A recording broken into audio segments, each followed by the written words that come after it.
Guys, real quick before we get started, click the subscribe button to stay updated with our upcoming videos.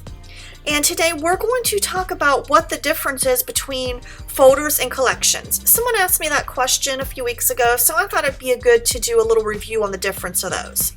So we're going to go over to the library module, and you can see that you have a folders tab and then a collections tab as well. What the difference is between those is the folders tab shows you where your raw images are stored on your hard drive. This tab is going to mirror what's on your hard drive. We have a video about the collections tab. Stay tuned, that will pop up next if you're not sure what collections are. But we're going to go back to the folders tab. And I'm going to show you how you can actually go right to your hard drive through the folders tab. I'm on a Mac, so I'm going to right click. On the Mac, it's going to say Show in Finder, and it's on a Windows computer, it's going to say Explore. So you're just going to click on that. Oh, I'm sorry, I clicked wrong. Let me go back to that. I accidentally clicked Export. I'm going to do Show in Finder.